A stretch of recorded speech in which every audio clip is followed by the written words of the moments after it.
Hello everyone and welcome back. Before we start this video, can you guys click the buttons below, the like, subscribe and bell button? It really helps me out when you guys do that. So today's video, we're going to be talking about the war in Ukraine, the conflict in Ukraine, and how it's eventually going to affect everybody in the United Kingdom, everybody in Europe. And people don't understand the bigger forces at play here. Now, we're going to talk about what's happening in the east of Ukraine. We're going to be talking about what's happening in the Kursk region. We're also going to be talking about now it's raised its head with this energy war that's happening. And for those of you who've been following this channel for a while, I keep saying, we need to keep an eye on our utilities, because if you live in the United Kingdom, I certainly do.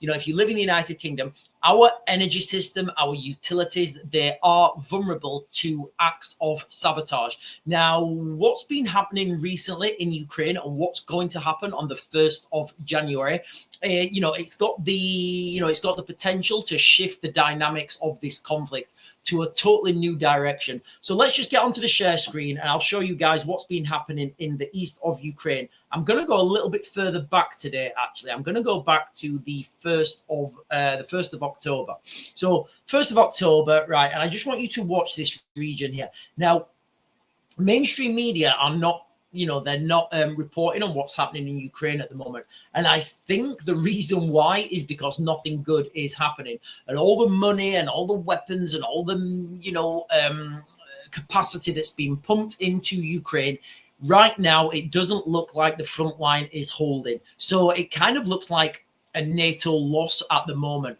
And why I say that is because NATO can't really lose in this conflict. So that's why boots on the ground really is an inevitability as far as I'm concerned. So I'm just going to skip forwards now. I'm going to skip forwards to the present day, which is,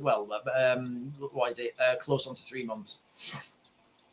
Watch how much ground the Russians are taking and just look at this onslaught moving forwards. Now, there's no way that anybody can tell me that that front line is holding, because there isn't a front line. The only thing that's slowing the Russians down right now is the Russians themselves. Remember, in 2022, they had a lot of egg on their faces when they moved forwards, and a lot of their units got separated from their logistics. So this is the ground as we are at the moment.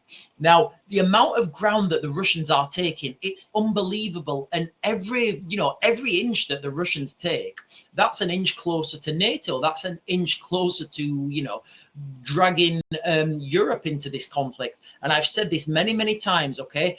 Boots on the ground has to happen. It either has to happen, or NATO, the Europeans, they have to just let Ukraine go. And if they let Ukraine go, that means they're letting themselves go. And it means people will lose faith in the euro. They will lose faith in the dollar. And all these countries who've been propping up Ukraine, they will have just lost everything. And that's why right now we're at this stage where I've mentioned it before. Both sides are putting more tinder in their boxes, and at some point there's going to be a spark, and those flames are gonna go ridiculously high very, very quickly. And when this happens, it's going to happen quickly.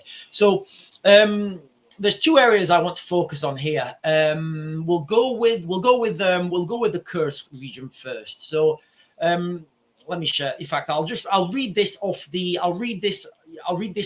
article, and then I'll put these articles in the link as links in the description.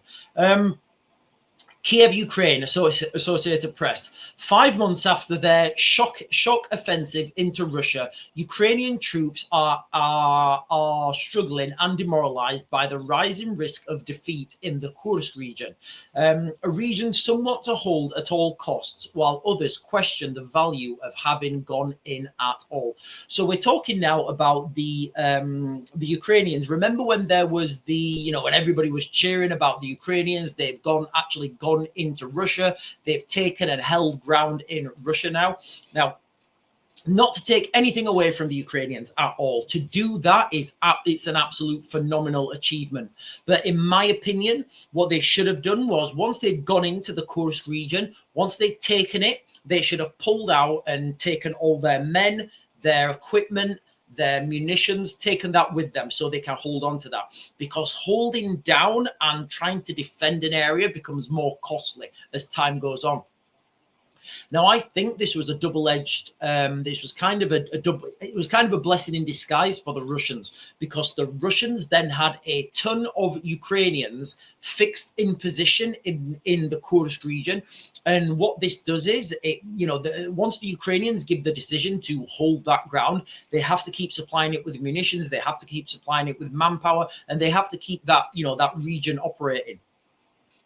To do that, you have to take troops from the other parts on the front line, which, from what I've just shown on the shared map, the front line has now collapsed. So I would argue that it would have been a better use of troops. It would have been a better use of resources to, once those guys have gone in there, taken the Kursk region, pull them out intact, and then they could have struck at another region. Now, the reason they're holding on, I believe, to the Kursk region is because of the Kursk nuclear power plant. Where are we?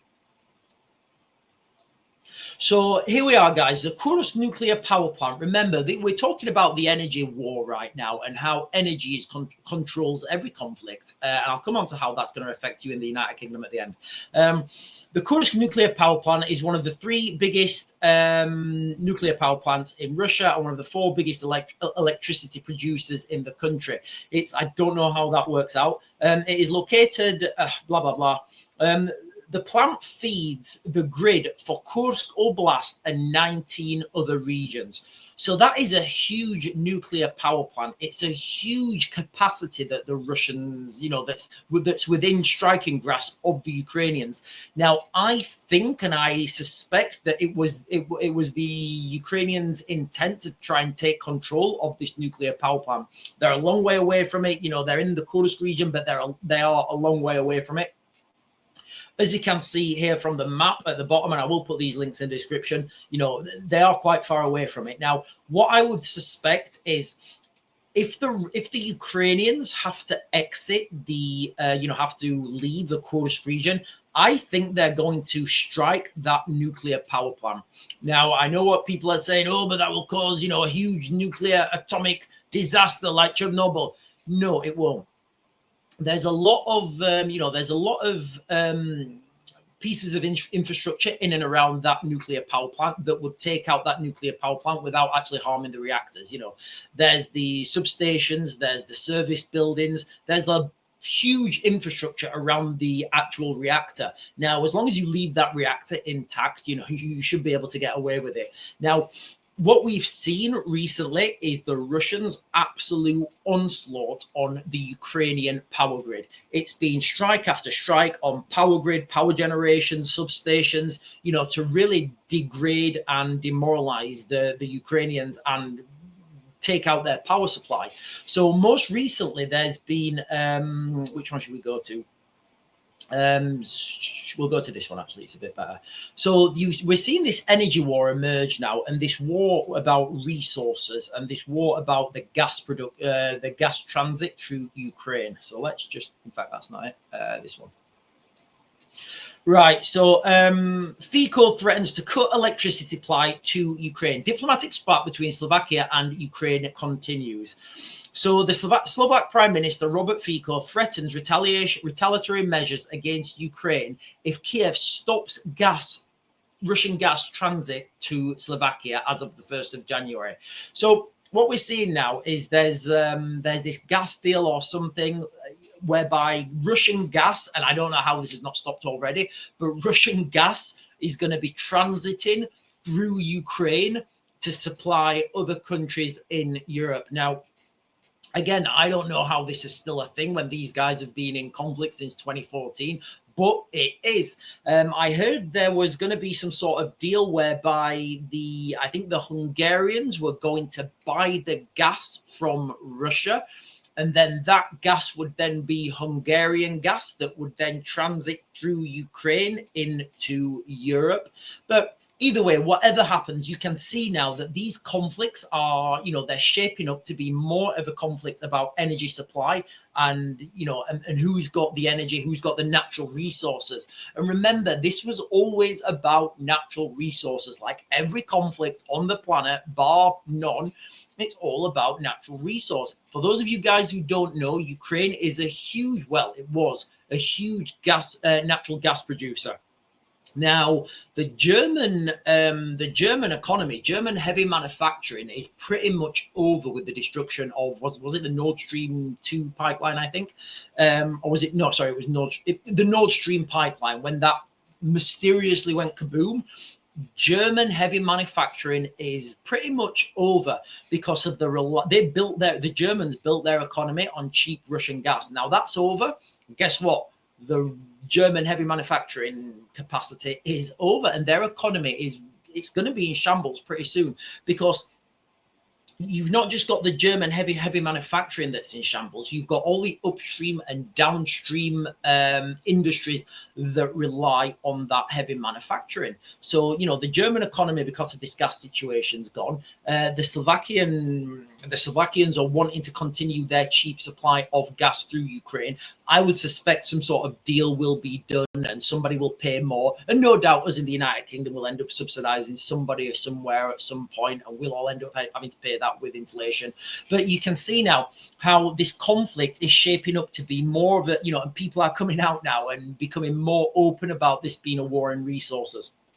Remember, the Ukrainian power grid is it's almost decimated right now. And we've been relatively lucky this winter so far because we've not had a prolonged cold spell. Because remember, here in the United Kingdom, we don't produce enough energy for ourselves. When we're running low on energy, we normally import that from France. If France have got to supply someone else because there's a relatively cold winter and we're having to support the Ukrainians by sending them energy, you know, that is a whole country now that needs energy. So this is just going to have a huge, supply and demand just isn't there. Demand is outstripping supply, and it certainly will if we have a prolonged cold spell in the United Kingdom and across Europe. Remember, we have been relatively lucky the last 2 years.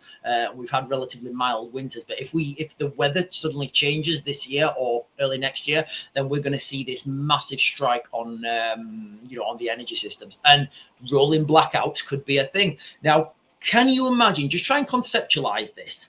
That you're out there, you're a Ukrainian soldier, you're on the front line, you've had loss.